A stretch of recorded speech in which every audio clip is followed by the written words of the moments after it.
విద్యార్థులు పేపర్ 1లో భాగంగా ఈవీఎస్కు సంబంధించి మనం పరిశీలిస్తున్నాం. దీంట్లో అవర్ కంట్రీ మన దేశం. ఈ మన దేశంలో ఎక్కువ ముఖ్యంగా గుర్తుంచుకోవాల్సిన అంశం ఏంది అంటే ఎగ్జామినేషన్ పాయింట్ ఆఫ్ వ్యూలో ఎట్లా క్వశ్చన్ వస్తుందంటే భారతదేశం ఏ గోళంలో ఉంది అంటాడు. ఉత్తరార్ధ గోళమా దక్షిణార్ధ గోళమా అని. ఉత్తరార్ధ గోళంలో ఉంది. సరిహద్దులు కూడా అడుగుతారు. మన దేశానికి సంబంధించిన సరిహద్దులు అడుగుతుంటాడు. ఎక్కువ మంది అభ్యర్థులు ఇక్కడ తప్పు చేస్తుంటారు. ఎగ్జామినేషన్ పాయింట్ ఆఫ్ వ్యూలో ఒక 4 ఆప్షన్స్ ఇచ్చి మన సరిహద్దు కాని దేశం ఏది అని కూడా అడుగుతుంటాడు. లేకుంటే సరిహద్దు అయిన దేశం ఏది కూడా అడుగుతుంటాడు. భారతదేశము ఉత్తరార్ధ గోళంలో ఉంది. తర్వాత సరిహద్దు దేశాలు మయన్మార్, బంగ్లాదేశ్, భూటాన్, నేపాల్, చైనా, పాకిస్తాన్, ఆఫ్ఘనిస్తాన్. ఇది వెరీ వెరీ ఇంపార్టెంట్. ఎగ్జామినేషన్ పైన ఈ కిందిది కానిదేది అవునిది ఏది అంటాడు కాబట్టి మనం గుర్తుంచుకోవాలి. నెక్స్ట్ భారతదేశం 8 డిగ్రీల 4 నిమిషాల ఉత్తరాక్షాంశాల మధ్య, అదేవిధంగా 37 డిగ్రీల 6 ఉత్తరాక్షాంశాల నుంచి 68 డిగ్రీల 7 తూర్పు రేఖాంశాల మధ్య ఉన్నది, విస్తరించింది. Very very important. చాలాసార్లు అడిగాడు ఈ బిట్ని, ప్రీవియస్ బిట్ ఇది కాబట్టి అభ్యర్థులు ఖచ్చితంగా ఈ పాయింట్ని కూడా నోట్ చేసుకోవాలి. అదేవిధంగా 97 డిగ్రీల 25 నిమిషాల తూర్పు రేఖాంశం మధ్య విస్తరించి ఉంది. భారతదేశం విస్తీర్ణంలో 32,87,263 చదరపు కిలోమీటర్లు ఉన్నది. ఎగ్జామినేషన్ పాయింట్ ఆఫ్ వ్యూలో ప్రపంచంలో భారతదేశము విస్తీర్ణంలో ఎన్నో స్థానం ఆక్రమించింది, లేకుంటే భారతదేశ విస్తీర్ణం ఎంత, ఇలాంటి క్వశ్చన్స్ వస్తుంటాయి కాబట్టి మీరు బాగా వీటిని చదవాల్సిన అవసరం ఉంది. అదేవిధంగా తూర్పు పడమర్ల మధ్య దూరం, ఇది ప్రీవియస్ బిట్. భారతదేశం యొక్క తూర్పు పడమర్ల మధ్య దూరం ఎంత ఉంది అంటే 2,933 కిలోమీటర్లు ఉంది. అదేవిధంగా ఉత్తర దక్షిణాల మధ్య దూరం ఎంత అంటే 3,214 కిలోమీటర్లు. ప్రీవియస్లో ఈ 2 బిట్స్ అడగడం జరిగింది. Very very important. అదేవిధంగా భారత భూ సరిహద్దు పొడవు ఎంత, ఇది కూడా ప్రీవియస్ బిట్. భారతదేశ భూ సరిహద్దు పొడవు 15,106 కిలోమీటర్లు. అదేవిధంగా ఇంకొక ఇంపార్టెంట్ బిట్, ఇప్పుడు నేను చెప్పేవన్నీ లైన్ టు లైన్ అభ్యర్థులు నోట్ చేసుకొని ఎగ్జామినేషన్లో బాగా ప్రిపేర్ కావాలి. ఎందుకంటే భూ సరిహద్దు పొడవు అని అడగవచ్చు, లేకుంటే తీరరేఖ పొడవు, ఇది కూడా వెరీ వెరీ ఇంపార్టెంట్. తీరరేఖ పొడవు 7,516, ఇది కూడా అడుగుతుంటాడు. భారతదేశానికి దక్షిణంలో ఉన్న చివరి ప్రాంతం ఏది, ఇది చాలాసార్లు అడిగాడు ఈ బిట్టు. భారతదేశానికి దక్షిణంలో ఉన్న చివరి పాయింట్ ఏది అంటే ఇందిరా పాయింట్, 80 ఇందిరా పాయింట్. ఇది చాలాసార్లు గ్రూప్స్లో అడిగాడు, డిఎస్సిలో అడిగాడు, టెట్లో అడిగాడు. భారతదేశానికి దక్షిణంలో ఉన్న చివరి ప్రాంతం ఇందిరా పాయింట్. 82.5 డిగ్రీల తూర్పు రేఖాంశం మన దేశంలో అలహాబాద్ నగరం గుండా పోతుంది. Very very important. 82.5 డిగ్రీల ఇది రేఖాంశం ఎక్కడి నుంచి పోతుంది అంటే అలహాబాద్ నుంచి పోతుంది. అదేవిధంగా దీన్నే మనం ప్రామాణిక సమయంగా భారత ప్రామాణిక సమయంగా తీసుకుంటాం. భారత ప్రామాణిక సమయము గ్రీనిచ్ ప్రామాణిక సమయానికి 5:30 గంటలు తేడా ఉంటుంది రెండింటికి. అదేవిధంగా భారతదేశము భూభాగాన్ని 6 భౌగోళిక స్వరూపాలుగా విభజించవచ్చు. భారత భూభాగాన్ని మొత్తం ఎన్ని భౌగోళిక స్వరూపాలు అంటే 6 భౌగోళిక స్వరూపాలుగా విభజించవచ్చు. 1 హిమాలయాలు, 2 గంగా సింధు మైదానం, 3 ద్వీపకల్ప పీఠభూమి, 4 ఎడారి ప్రాంతం, 5 హిమాలయ ప్రాంతాలు. Very very important. చాలాసార్లు అడుగుతాడు ఎగ్జామ్లో. ఎన్ని భౌగోళిక స్వరూపాలు, మన దేశం మొత్తం 6 భౌగోళిక స్వరూపాలుగా విభజించవచ్చు. ఫస్ట్ వన్ హిమాలయాలు. భారతదేశంలో హిమాలయ పర్వతాలు అనేవి ఉత్తరాన ఉన్నవి. Very very important. Examination point of వ్యూలో ప్రీవియస్ బిట్ ఎట్లా అడిగాడు అంటే హిమాలయ పర్వతాలు పడమర నుండి తూర్పుకి ఎన్ని కిలోమీటర్ల పొడవున విస్తరించి ఉన్నాయని అడిగాడు. 2,400 కిలోమీటర్ల పొడవున విస్తరించి ఉన్నాయి. భారతదేశానికి ఉత్తరాన ఉన్న పర్వతాలు ఏవి అంటే హిమాలయ పర్వతాలు. ఈ హిమాలయ పర్వతాలు పడమర నుండి తూర్పుకి 2,400 కిలోమీటర్ల పొడవున విస్తరించి ఉన్నాయి. హిమాలయాల్లో 3 పర్వత శ్రేణులు ఉన్నాయి. అదేవిధంగా హిమాద్రి, దీని సగటు ఎత్తు 6,100 మీటర్లు, ఇది ఇంపార్టెంట్. రెండోది హిమాచల్ శ్రేణి, వీటినే నిమ్న హిమాలయాలు అంటారు. ఈ నిమ్న హిమాలయాలు లేదా హిమాచల్ శ్రేణి యొక్క సగటు ఎత్తు 3,790 నుండి 4,500 మీటర్లు, ఇంత మధ్యలో ఉంటుంది. అదేవిధంగా పర్వతాల్లో పీర్ పంజాల్ పర్వతం, అదేవిధంగా లోయలు కాంగ్రా, కాశ్మీర్, ఈ వేసవి విడిది కేంద్రాలు ఉన్నాయి. ఫర్ ఎగ్జాంపుల్ మనకి హిమాలయాల్లో ఈ హిమాచల్ శ్రేణుల్లోనే నిమ్న హిమాలయాల్లోనే కొన్ని వేసవి విడిది కేంద్రాలు ఉన్నాయి. Very very important. Nainital, Shimla, Mussoorie ఇవన్నీ మనకు వేసవి విడిది కేంద్రాలుగా చెప్తూ ఉంటాం. అదేవిధంగా సతత హరిత అరణ్యాలు, ఈ సతత హరిత అరణ్యాలు కూడా మనకు హిమాలయ పర్వత ప్రాంతాల్లో ఉన్నాయి. Very very important. సతత హరిత అరణ్యాలు ఇక్కడ చెట్లు ఎత్తుగా పెరుగుతాయి, చాలా ఎత్తుగా పెరుగుతుంటాయి. అదేవిధంగా ఇంకా ఈ ప్రాంతాల్లో మనకు మంచి కలపనిచ్చే చెట్లు కూడా ఉంటాయి. నెక్స్ట్ శివాలిక్ శ్రేణులు. ఈ శివాలిక్ శ్రేణుల యొక్క సగటు ఎత్తు 900 నుండి 1100 మీటర్ల వరకు ఉంటుంది. ఇది కూడా వెరీ వెరీ ఇంపార్టెంట్. శివాలిక్ శ్రేణుల యొక్క సగటు ఎత్తు 900 నుండి 1100 మీటర్లు. అదేవిధంగా వీటిని జమ్మూ కొండలని వెరీ వెరీ ఇంపార్టెంట్ బిట్ ఏంటంటే ఈ శివాలిక్ శ్రేణుల్ని వివిధ రాష్ట్రాల్లో వివిధ పేర్లతోటి పిలుస్తారు. అంటే ఒక్కో రాష్ట్రంలో జమ్మూ కొండలని, అరుణాచల్ ప్రదేశ్లో మిస్మి కొండలని, అస్సాంలో కచార్ అని పిలుస్తుంటారు. శివాలిక్ శ్రేణిలో అస్సాంలో కచార్ అని పిలుస్తారు. నిమ్న హిమాలయాలు శివాలిక్ శ్రేణుల మధ్య ఉండే లోయలు కూడా ఉన్నాయి. ఉదాహరణకు డెహ్రుడాన్ ఇట్లాంటి లోయలు కూడా ఉన్నాయి. Very very important. Doon Arunachal ప్రదేశ్లోని దిహాంగ్ లోయ, తర్వాత హిమాలయాల్లో జడపిన్ను లాగా ఉంటాయి. ఇవి ఈశాన్య రాష్ట్రాల్లో విస్తరించి ఉంటాయి. ఈశాన్య రాష్ట్రాల్లో ఈ శ్రేణులు ఎట్లా ఉన్నాయంటే హిమాలయ శ్రేణులు జడపిన్ను ఆకారంలో ఉన్నాయి. జడపిన్ను ఆకారం ఎందుకు అంటే హిమాలయ పర్వతాలతోటి ముఖ్యంగా మనకి ఏమి ఉపయోగం అంటే మనకు ప్రపంచ దేశాల నుండి అంటే ఇతర దేశాల నుండి వచ్చే చలి గాలులను ఈ హిమాలయ శ్రేణులు అడ్డుకొని మనకు మన దేశానికి రక్షణ కవచంలాగా ఉన్నవి. అదేవిధంగా భారతదేశపు తూర్పు సరిహద్దుగా ఉన్న హిమాలయాలు పూర్వాంచల్ అంటారు. Very very important bit. భారతదేశపు తూర్పు సరిహద్దుగా ఉన్న హిమాలయాల్ని పూర్వాంచల్ అంటారు. ఇవి అవక్షేపాలతో అంటే ఇసుకతో కూడుకున్న ఏర్పడి ఉన్నాయి. పూర్వాంచల్ పర్వతాలు ప్రాంతీయ పేర్లు, కొన్ని పేర్లు ఉన్నాయి. ఒకటి పూర్వాంచల్, అరుణాచల్ ప్రదేశ్, నాగాల్యాండ్, మణిపూర్.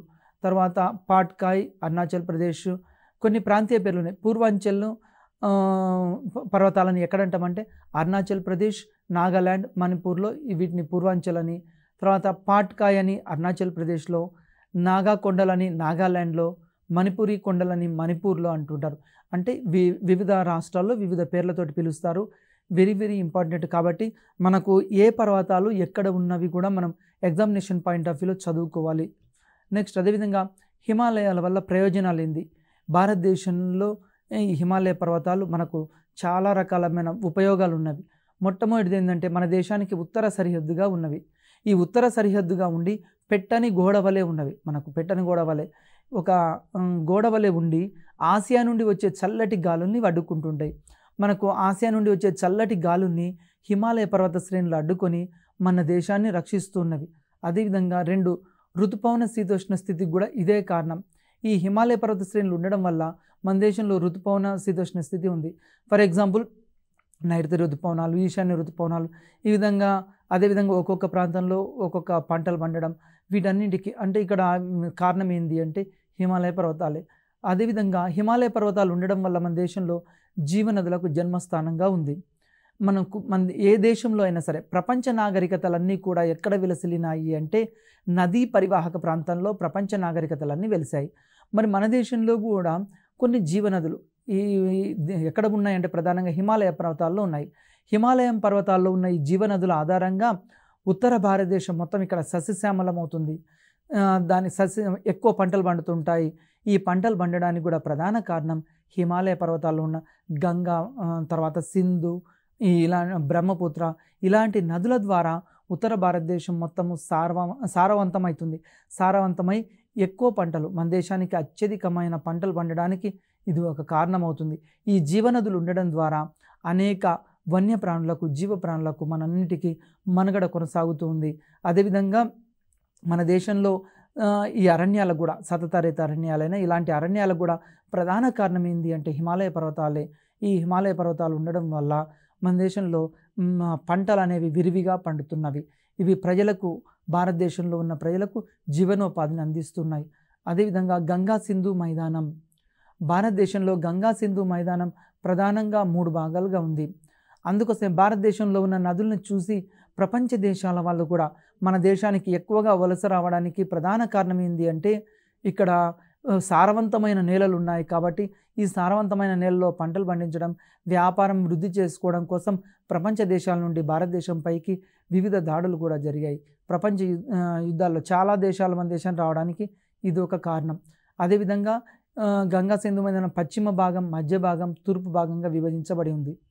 పశ్చిమ భాగంలో ప్రవహించే నదులు సింధు నది, జీలం, చీనాబ్, రావి, బియాస్. ఈ నదులు అనేవి ఎక్కడ ఉన్నాయంటే పశ్చిమ భాగంలో ప్రవహిస్తున్నాయి. అదేవిధంగా విస్తరణలో హర్యానా, పంజాబ్లో ఉన్నవి. ప్రత్యేకత ఏంది మరి? ప్రత్యేకత ఏంది అంటే సారవంతమైన అంతర్వేది ఉన్నది. అధికంగా అంటే ఇక్కడ 2 నదుల మధ్య ఉన్న ప్రాంతాన్ని అంతర్వేది అంటాం. ఈ అంతర్వేదులు ఉండడం ద్వారా పంటలు ఎక్కువగా పండుతాయి మనకు. చీలం నది, జీనాబ్, రావి, బియాస్ ఇవన్నీ పశ్చిమ భాగంలోని హిమాలయ పర్వతాల్లో కూడా ఇది ఒక కారణం అవుతుంది. అదేవిధంగా తూర్పు భాగంలో బ్రహ్మపుత్ర నది ఉంది. బ్రహ్మపుత్ర నది, గంగా నది, సింధు నది ఇవన్నీ మనకు ఉపరితల స్వరూపాలను సస్యశ్యామలం చేస్తున్నాయి మన దేశాన్ని. అదేవిధంగా బాబర్ శివాలిక్ పర్వత పాదాల వద్ద గులక రాళ్లతో కూడిన సచిద్ర మండలం ఉంది. ఈ సచిద్ర మండలం బాబర్ అంటాం. వెరీ వెరీ ఇంపార్టెంట్ బిట్, చాలాసార్లు ఎగ్జామ్లో అడిగాడు. శివాలిక్ పర్వత పాదాల వద్ద గులక రాళ్లతో కూడిన సచిద్ర మండలం ఉంది. దీనికి ఏం పేరు ఉంది అంటే బాబర్ అని పేరు ఉంది. ఇది ప్రీవియస్ బిట్, చాలాసార్లు అడిగాడు. అదేవిధంగా ఇంకో ప్రీవియస్ బిట్, టెరాయి బాబర్ మండలం క్రింద ఏర్పడిన చిత్తడి నేలలతో కూడిన ప్రాంతం. ఈ టెరాయి ఇవన్నీ కూడా దేనితోటి కూడుకునే? చిత్తడి నేలలతోటి కూడుకునే. తర్వాత ఒండ్రు మట్టి, పురాతన ఒండ్రు మట్టిని బంగర్ అని, నవీనంగా ఇక్కడ గంటర్ మట్టి, ఖాదర్ అని, ఈ విధంగా ఒండ్రు మట్టిలో పురాతన ఒండ్రు మట్టి, నవీన ఒండ్రు మట్టి ఇలాంటివి కూడా మనకు very very important examination point of వ్యూలో. అదేవిధంగా ద్వీపకల్ప పీఠభూమి. ద్వీపకల్ప పీఠభూమి అంటే ఏంటంటే 3 వైపుల సముద్రం ఉండి ఒకవైపు భూభాగం ఉంటే అక్కడ ద్వీపకల్ప పీఠభూమి ఏర్పడుతుంది. దీనివల్ల ఈ ద్వీపకల్ప పీఠభూమి మొత్తం అగ్నిశిలల రూపాంతరంగా ఉన్నది. ఇది మొత్తం అగ్నిశిలలతో రూపాంతరంగా ఉంది. ద్వీపకల్పం అంటే ఏంటంటే 3 వైపులా నీరుండి ఒకవైపు భూమి ఉండటం ఇక్కడ. అదేవిధంగా ద్వీపం అంటే 4 వైపులా నీరు ఉండడం. Very very important. ద్వీపకల్ప పీఠభూమి తూర్పుగా వాలి ఉంది. మన దేశంలో ఈ ద్వీపకల్ప పీఠభూమి తూర్పుగా వాలి ఉంది. ద్వీపకల్ప పీఠభూమి సరిహద్దులు తూర్పున తూర్పు కనుమలు, పడమర పశ్చిమ కనుమలు, దక్షిణాన కన్యాకుమారి అగ్రం. ఇది కూడా ఇంపార్టెంట్, మనకి సరిహద్దులు కూడా very very important examination point of వ్యూలో. అదేవిధంగా ద్వీపకల్ప పీఠభూమి ప్రధానంగా 2గా విభజిస్తాం. ఒకటేమో మధ్య ఉన్నత భూములు, రెండోది దక్కన్ పీఠభూములు. పశ్చిమం వైపు మాల్వా పీఠభూమి, తూర్పు వైపు ఉన్నది ఛోటా నాగపూర్ పీఠభూమి. ప్రీవియస్ బిట్ ఎట్లా అడిగాడు అంటే మాల్వా పీఠభూమి ఏ వైపు ఉంది? పశ్చిమం వైపు. Very very important. అదేవిధంగా తూర్పు వైపు ఉన్న పీఠభూమి ఏంది? ఛోటా నాగపూర్ పీఠభూమి. ఇది తూర్పు వైపు ఉంది. ఇది కూడా very very important. Chota Nagpur పీఠభూమి ఖనిజ వనరులు సమృద్ధిగా ఉన్నవి. ఇది కూడా ప్రీవియస్ బిట్. ఛోటా నాగపూర్ పీఠభూమిలో ఖనిజ వనరులు అనేవి చాలా సమృద్ధిగా ఉన్నవి. ఇక్కడ మనకు వివిధ రకాల మాంగనీస్, తర్వాత మైకా ఇట్లాంటివి, అబ్రకము ఇలాంటివన్నీ కూడా దొరుకుతున్నాయి. అదేవిధంగా దక్కన్ పీఠభూమి త్రిభుజాకారంలో ఉంది. ఇది కూడా very very important bit. Deccan పీఠభూమి త్రిభుజాకారంలో ఉంది. దక్కన్ పీఠభూమి సరిహద్దులు. మనము ఏదైనా ఒకటి చదివేటప్పుడు కంపల్సరీగా విద్యార్థులు ఏం చేయాలి అంటే అట్లాస్ దగ్గర ఉంచుకొని అట్లాస్ను చూస్తూ ఈ పాయింట్లు చదవాలి. చదివితే మనకు ఎక్కువ కాలం గుర్తుంటుంది. అదేవిధంగా ఉత్తరాన సాత్పుర పర్వతాలు, తూర్పున తూర్పు కనుమలు, పశ్చిమాన పశ్చిమ కనుమలు, దక్షిణాన నీలగిరి పర్వతాలు. ఇవన్నీ దక్కన్ పీఠభూమి యొక్క సరిహద్దులు. నెక్స్ట్ దక్షిణ భారతదేశంలో అన్నామలై కొండల్లో అనైముడి శిఖరం ఎత్తైన శిఖరం. Very very important. ఇది చాలాసార్లు అడిగాడు. అన్నామలై కొండల్లో ఏ శిఖరం ఎత్తైన శిఖరం అంటాడు? దక్షిణ భారతదేశంలో అన్నామలై కొండల్లో అనైముడి శిఖరం అనేది ఎత్తైన శిఖరం. అదేవిధంగా నీలగిరి పర్వతాలు పశ్చిమ కనుమలు కలిసే ప్రదేశంలో ఇక్కడ గడలూరు. అదేవిధంగా నీలగిరి పర్వతాల్లో ఎత్తైన శిఖరం. ఇది వెరీ వెరీ ఇంపార్టెంట్ బిట్. నీలగిరి పర్వతాల్లో ఎత్తైన శిఖరం ఏది? దొడబెట్ట. ఇది చాలాసార్లు అడిగాడు. నెక్స్ట్ థార్ ఎడారి ఆరవలి పర్వతాలలో వర్షాఛాయ ప్రాంతంలో ఏర్పడింది. ఈ తారెడారి అనేది ఎక్కడ ఏర్పడిందంటే ఆరావళి పర్వతాలు ఉన్నాయి. ఈ ఆరావళి పర్వతాల యొక్క వర్షాఛాయ ప్రాంతాల్లో ఏర్పడ్డవి ఈ తారెడారి. ఈ తారెడారి రాజస్థాన్ ఆ ప్రాంతంలో ఉంటుంది. తారెడారిలో ప్రవహించే నది వెరీ వెరీ ఇంపార్టెంట్ లూని నది. తర్వాత దేశంలో అత్యంత పొడవైన కాలువ ఎక్కడుంది అంటే ఇందిరా కాలువ. ఇది చాలాసార్లు ప్రీవియస్ బిట్ అడిగాడండి. అత్యంత పొడవైన కాలువ ఇది ఇందిరా కాలువ, ఇది ప్రీవియస్ బిట్. అదేవిధంగా సింధు నది వ్యవస్థ జన్మస్థలం టిబెట్లోని Manasa Sarovaram, very very important bit. టిబెట్లోని Manasa Sarovaram. మరి దీని యొక్క ఉపనదులు ఏమున్నాయి? జీలం, చీనాబ్, రావి, బియాస్. ఇవి వెరీ వెరీ ఇంపార్టెంట్. ఇవి ఉపనదులు. ఎగ్జామినేషన్ పాయింట్ ఆఫ్ వ్యూలో క్వశ్చన్ ఎట్లా అడుగుతాయంటే ఈ క్రింది వాటిలో సింధు నది ఉపనది కానిదేది, లేకుంటే సింధు నది ఉపనది అయినదేది అని అడుగుతాడు. కాబట్టి ఆప్షన్స్ ఇచ్చేటప్పుడు మనం గుర్తుంచుకోవాలి. ఇక్కడ ఉపనదులు జీలం, చీనాబ్, రావి, బియాస్. అదేవిధంగా రెండోది గంగా నది వ్యవస్థ భగీరథ, అలకనంద అనే 2 నదుల మధ్య దేవప్రయాగ వద్ద కలిసి గంగా నది ఏర్పడ్డది. ఇది కూడా ఇంపార్టెంట్ బిట్ అండి. గంగా నది ఎక్కడంటే భగీరథ, అలకనంద అనే 2 నదుల మధ్య ఇది దేవప్రయాగ వద్ద ఉన్నది. ఈ గంగా నది ఏర్పడింది. అదేవిధంగా గంగోత్రి హిమానీ నదం వద్ద జన్మిస్తుంది. ఇది ఎక్కడంటే గంగోత్రి హిమానీ నదం. నెక్స్ట్ బ్రహ్మపుత్ర నది వ్యవస్థ, ఇది కూడా ఇంపార్టెంట్. జన్మస్థలం మానస సరోవరం వద్ద కైలాస పర్వతాలు. బ్రహ్మపుత్ర నది ఎక్కడ జన్మించిందంటే మానస సరోవరం వద్ద కైలాస పర్వతాల్లో ఉన్నది. అదేవిధంగా బ్రహ్మపుత్ర నదిని టిబెట్లో ఏమంటామంటే సాన్సురన్ నది, ఈ విధంగా అంటే కొన్ని పేర్లు ఉంటాయి, అంటే ఈ లోకల్ నేమ్స్ ప్రకారం కూడా పిలుస్తుంటారు. మనం ఇది కూడా చూసుకోవాలి. అదేవిధంగా తారెడారి ఆరావళి పర్వతాల్లో వర్షాఛాయ ప్రాంతంలో ఏర్పడ్డది. ఈ తారెడారికి సంబంధించి మనము ఇంతకుముందే చూసాము. అంటే భారతదేశంలో తారెడారికి సంబంధించిన ఇవన్నీ కూడా మనం చదువుతూ ఉండాలి. భారతదేశ నదులు, మరి భారతదేశంలో నదులు, ఈ నదుల ముఖ్య ఉపయోగం ఏంటంటే గృహ అవసరాలకి మనం ఉపయోగిస్తుంటాం. మనం జనరల్గా గృహ అవసరాలకి నదీ నీటిని ఎంత ఉపయోగిస్తున్నాం అంటే 5% మాత్రమే ఉపయోగిస్తున్నాం. మరి మిగతాదంతా కొంత పంట పొలాలకి అయితే ఎక్కువ శాతం మనకు సముద్రంలోనే కలుస్తున్నాయండి. భారతదేశంలో ఉన్న నదుల్ని మనం కనుక కరెక్ట్గా ప్రాజెక్టులు కట్టి సరిగా ఉపయోగించుకుంటే భారతదేశం అనేది భూతల స్వర్గంలా మారుతుంది. మరి భారతదేశంలో ఉన్న నదుల్లో మనం ఎంత శాతం గృహ అవసరాలకు ఉపయోగిస్తున్నామంటే 5% మాత్రమే గృహ అవసరాలకు ఉపయోగిస్తున్నాము. తర్వాత భారతదేశ నదీ వ్యవస్థ 2గా విభజించవచ్చు. ఒకటి హిమాలయ నదులు, రెండోది ద్వీపకల్ప నదులు. Very very important. హిమాలయ నదులు, ద్వీపకల్ప నదులు. ద్వీపకల్ప నదులు గోదావరి జన్మస్థలం మహారాష్ట్రలోని నాసిక్ వద్ద ఇక్కడ త్రయంబక్ వద్ద ఇది గోదావరి నది జన్మించింది. అదేవిధంగా కృష్ణ మహారాష్ట్రలోని పశ్చిమ కన్మల్లో మహాబలేశ్వరం వద్ద జన్మించింది. అదేవిధంగా మహానది ఛత్తీస్గఢ్ వద్ద జన్మిస్తుంది. అదేవిధంగా నర్మదా నది మధ్యప్రదేశ్లోని అమర్కంటక్ వద్ద జన్మిస్తుంది. Very very important. Last year previous ఎగ్జామ్లో ఏ క్వశ్చన్ అడిగాడంటే నర్మదా నది ఎక్కడ జన్మించింది అని అడిగాడు. అమర్కంటక్ ఎక్కడ ఎంపీ. ఇది కూడా వెరీ వెరీ ఇంపార్టెంట్. భారతదేశ శీతోష్ణ స్థితి, మరి వాతావరణం వేరు, శీతోష్ణ స్థితి వేరు. వాతావరణం అంటే ఏంటి అంటే తాత్కాలికమైనది, తాత్కాలికంగా చెప్పేదాన్ని వాతావరణం అంటాం. మరి శీతోష్ణ స్థితి అంటే ఏంటి అంటే ఇది దీర్ఘకాలికమైనది. ఎట్లా ఉంటుంది? వాతావరణం అనగా ఒక ప్రాంతంలో ఒక నిర్దిష్ట సమయంలో వాతావరణ పరిస్థితులను వాతావరణం అంటాం. వాతావరణం అంటే జనరల్గా ఒక ప్రాంతంలో ఒక నిర్దిష్ట సమయంలో వాతావరణ పరిస్థితుల గురించి చెప్తే దాని వాతావరణం. ఒక ప్రాంతం అంటే హైదరాబాద్ తీసుకుందాం. హైదరాబాద్లో ఒక నిర్దిష్ట సమయంలో అంటే మనము ఏదైనా ఒక సమయం జూనో జూలై తీసుకున్నాం, ఆ సమయంలో ప్రత్యేక పరిస్థితులు ఇక్కడ చెప్పడానికి వాతావరణం అంటాం. ఇది టెంపరీ. ఇదేంటిది? టెంపరీ, పర్మనెంట్ కాదు. వాతావరణ పరిస్థితులు తక్కువ సమయంలో మారుతూ ఉంటాయి. వాతావరణ పరిస్థితులు తక్కువ సమయంలో మారుతుంటాయి. అదేవిధంగా శీతోష్ణ స్థితి వెరీ వెరీ ఇంపార్టెంట్. శీతోష్ణ స్థితి అంటే ఏంటి అంటే ఇందాక వాతావరణము ఒక ప్రత్యేకమైన ప్రాంతాన్ని మాత్రమే తీసుకున్నాం, హైదరాబాద్ అనే సిటీని. మరి ఇప్పుడు శీతోష్ణ స్థితి అంటే అట్లా కాదు, తెలంగాణ మొత్తం తీసుకున్నాం అనుకోండి, శీతోష్ణ స్థితి కిందకి వస్తుంది. ఒక విశాల ప్రాంతంలో కొన్ని సంవత్సరాల పాటు ఒక క్రమాన్ని కనబరిచే వాతావరణ పరిస్థితులను శీతోష్ణ స్థితి అంటారు. శీతోష్ణ స్థితి ఎట్లా ఉంటుందంటే విశాలంగా ఉంటుంది. శీతోష్ణ స్థితి అనేది విశాలంగా ఉంటుంది.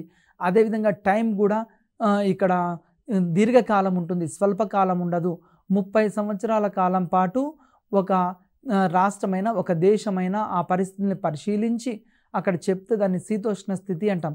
శీతోష్ణ స్థితి జనరల్గా 30 సంవత్సరాల పాటు కనబడిన పరిస్థితుల్ని శీతోష్ణ స్థితి అంటాం. వెరీ వెరీ ఇంపార్టెంట్ బిట్ అండి. ఇది లాస్ట్ ఇయర్ టెట్ ఎగ్జామ్లో అడిగాడు. ఏమడిగాడు అంటే 30 సంవత్సరాల పాటు కనబడిన పరిస్థితుల్ని డాష్ అంటారు అన్నాడు. శీతోష్ణ స్థితి 30 ఇయర్స్ కనబడుతుంది శీతోష్ణ స్థితి.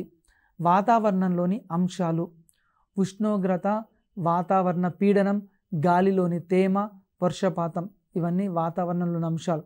వాతావరణంలో అంశాలు ఉన్నాయి, ఇవి వెరీ వెరీ ఇంపార్టెంట్. ఒకటోది ఉష్ణోగ్రత, రెండోది వాతావరణ పీడనము, మూడోది గాలిలోని తేమ, నాలుగోది వర్షపాతం. మళ్ళీ శీతోష్ణ స్థితి గురించి ఒకసారి పరిశీలిద్దాం. ముఖ్యమైన ఉష్ణోగ్రత, వర్షపాతాలను క్లైమేట్ ఓ గ్రాఫ్ ద్వారా చూపిస్తాం. ఇక్కడ ఒక గ్రాఫ్ ద్వారా ఉష్ణోగ్రతనైనా వర్షపాతాన్నైనా క్లైమేట్ గ్రాఫ్ ద్వారా చూపిస్తే, అదేవిధంగా భారతదేశ కాలాల్లో ఒకటి శీతాకాలం, ఈ శీతాకాలం, రెండోది వేసవికాలం, మూడోది వర్షాకాలం, ఇట్లా వివిధ రకాల కాలాలు ఉన్నాయి. ఈ కాలాల్లో శీతాకాలం అనేది నవంబర్ ఫిబ్రవరి మధ్య ఉంటుంది. ఇది కూడా వెరీ వెరీ ఇంపార్టెంట్. శీతాకాలం ఎప్పుడు ఉంటుంది? నవంబర్ ఫిబ్రవరి మధ్య ఉంటుంది జనరల్. నెక్స్ట్ అదేవిధంగా రెండోది వేసవికాలం. వేసవికాలము దక్షిణం నుండి ఉత్తరానికి వెళ్తూ ఉంటే సగటు ఉష్ణోగ్రతలు పెరుగుతాయి. జనరల్గా దక్షిణ భారతదేశం నుండి ఉత్తరానికి వెళ్తుంటే సగటు ఉష్ణోగ్రతలు పెరుగుతాయి. అదేవిధంగా మైదానాల్లో పొడిగా ఉండే స్థానిక పవనాలు కూడా ఉంటాయి. వీటిని లూ పవనాలు అంటారు. Very very important. స్థానికంగా ఉండే పవనాలను ఏమంటామంటే లూ పవనాలు అంటాం. ఇది ప్రీవియస్ బిట్. వేసవి ముగిసే సమయంలో దక్కన్ పీఠభూమిలో తొలకరి జల్లులు పడతాయి. ఇది కూడా ప్రీవియస్ బిట్, లాస్ట్ టైం అడిగాడు. వేసవి ముగిసే సమయంలో దక్కన్ పీఠభూమిలో పడే జల్లుల్ని ఏమంటారు అని అడిగాడు. ఆప్షన్ ఏ మొదటి, ఆప్షన్ బి రెండవ, ఆప్షన్ సి తొలకరి, ఆప్షన్ డి పైదేది కాదంటాడు. మరి దక్కన్ పీఠభూమిలో వేసవి సమయం ముగిసే సమయంలో పడే వాటిని తొలకరి జల్లులు అంటాం. ఏమంటాం? తొలకరి జల్లులు. దాన్ని మనము ఈ తొలకరి జల్లులు వచ్చినప్పుడే మన రైతులు ఇక్కడ ఏం చేస్తుంటారు? వ్యవసాయానికి సిద్ధమవుతూ ఉంటారు. మూడోది నైరుతి ఋతుపవన కాలం. నైరుతి ఋతుపవనం భారతదేశ శీతోష్ణ స్థితిని గణనీయంగా ప్రభావితం చేసేవి ఋతుపవనాలు. భారతదేశం యొక్క అందుకోసమే భారతదేశంలో రైతులు ఎక్కువగా దేని మీద ఆధారపడతారంటే ఋతుపవనాల మీదనే ఆధారపడతారు. ఋతుపవనాలు ఈ సంవత్సరం బాగా వర్షాలు వచ్చాయనుకోండి, మంచిగా రైతులు హ్యాపీగా ఫీల్ అవుతారు. భారతదేశ వ్యవసాయం దేని మీద ఆధారపడి ఉందంటే ఋతుపవనాల మీద.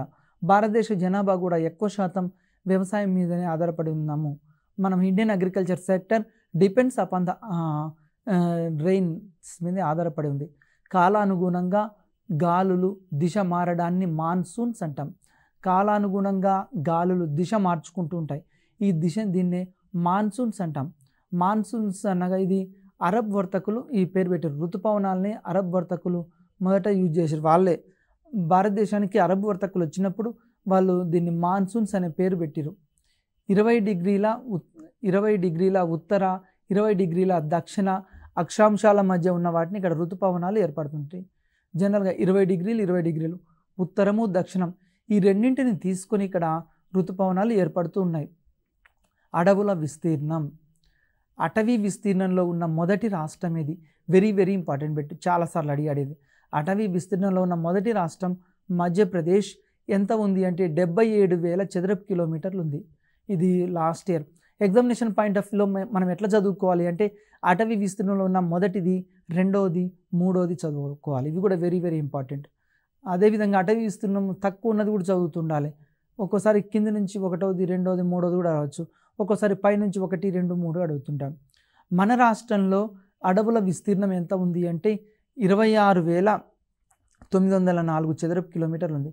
మన రాష్ట్రంలో ఎంత ఉంది అంటే 26,904 చదరపు కిలోమీటర్లు ఉంది.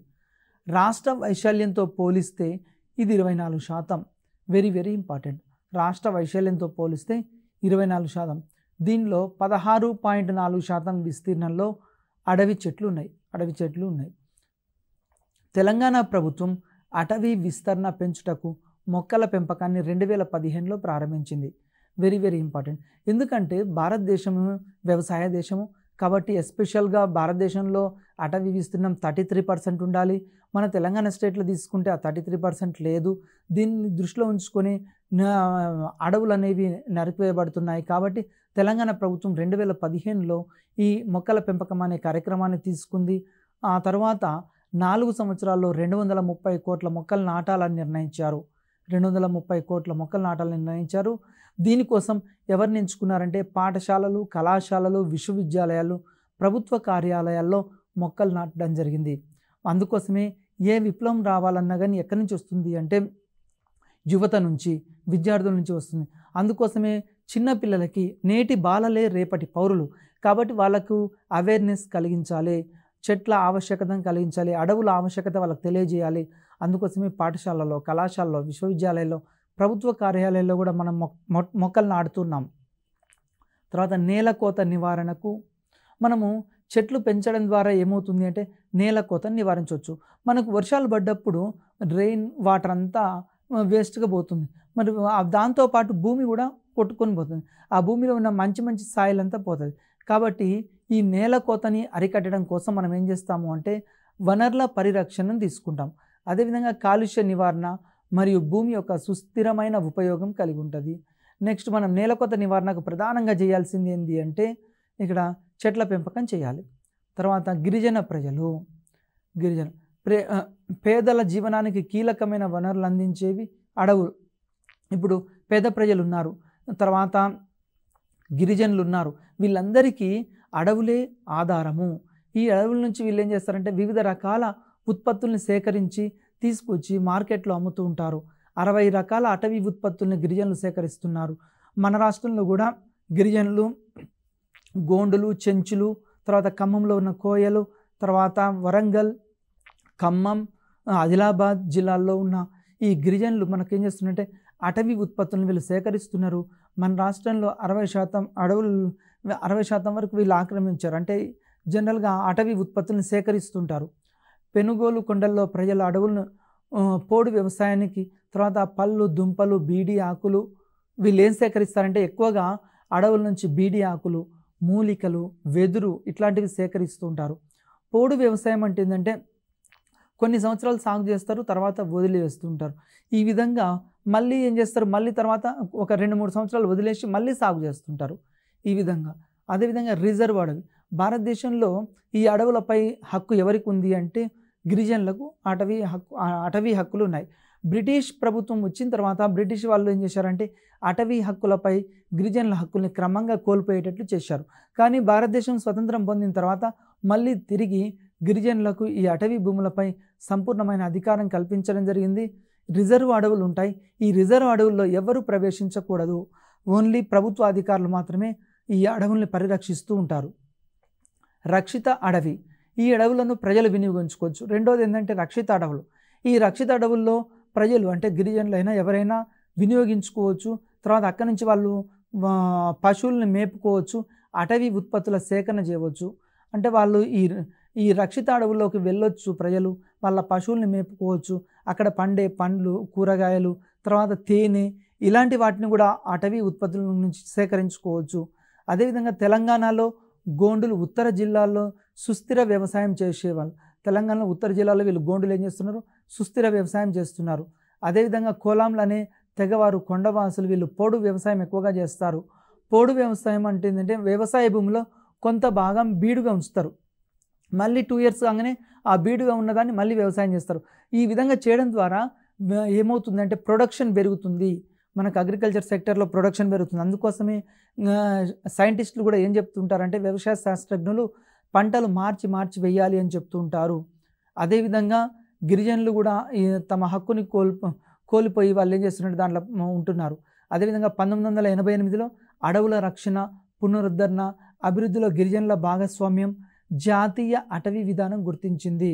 జాతీయం అంటే మన దేశంలో వివిధ రకాల గిరిజనుల హక్కుల కోసం ఏం చేశారు అంటే కొన్ని చట్టాలు తీసుకొచ్చారు.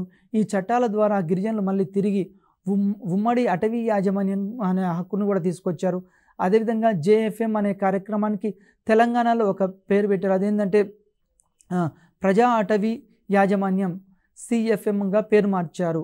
వెరీ ఇంపార్టెంట్ ఏంటి అంటే మనం ఈ చాప్టర్లో మన దేశం యొక్క భౌగోళిక స్వరూపాన్ని ఇక్కడ చూసాము. అదేవిధంగా ఇంకా భారతదేశానికి సంబంధించిన శీతోష్ణ స్థితిని కూడా ఇక్కడ గమనించాం. అదేవిధంగా 2006లో పార్లమెంటు అటవీ హక్కుల చట్టాన్ని తీసుకొచ్చింది. దీని ద్వారా గిరిజనులకు అడవులపైన సంపూర్ణమైన హక్కుని ఇక్కడ కల్పించారు. తర్వాత కౌన్సిల్ ఫర్ గ్రీన్ రివల్యూషన్ అనే సంస్థ ఏం చేస్తుంది అంటే పాఠశాల స్థాయిలో చెట్లను పెంచడము, అదేవిధంగా విద్యార్థులకి అవగాహన కల్పించడము, ఇట్లాంటి కార్యక్రమాలు చేస్తుంది ఈ సంస్థ. ఈ సంస్థ యొక్క అధ్యక్షురాలు శ్రీమతి లీలా లక్ష్మారెడ్డి. ఈమె ఒక లక్ష్యం పెట్టుకున్నది ఏంటంటే 1,000,000 మొక్కల్ని నాటాలి అనే లక్ష్యం పెట్టుకునడం జరిగింది. తర్వాత పచ్చదనం హరితహారం నాగర్ కర్నూలు జిల్లా తెలకపల్లి మండలంలో కూడా ఈ పాఠశాలలో ఇక్కడ ఏం చేశారు అంటే కౌన్సిల్ ఫర్ గ్రీన్ కౌన్సిల్ వీరి సహకారంతో మొక్కల్ని ఇక్కడ మనం తీసుకోవడం జరిగింది. మనం ఈ చాప్టర్లో ముఖ్యంగా ఏం పరిశీలించామంటే మన దేశంలో భారతదేశం యొక్క శీతోష్ణ స్థితి, తర్వాత భారతదేశంలో ఉన్న నదులు, తర్వాత భౌగోళిక పరిస్థితులు, అదేవిధంగా అటవీ విధానము, అడవులు, వీటన్నిటి గురించి పరిశీలించడం జరిగింది. మరియు తిరిగి మీరు బాగా చదువుకొని ఎక్కువ మార్కులు సాధించడానికి ఈ చాప్టర్ ఉపయోగపడుతుంది. మళ్ళీ తిరిగి మరొక ఎపిసోడ్లో కలుద్దాం.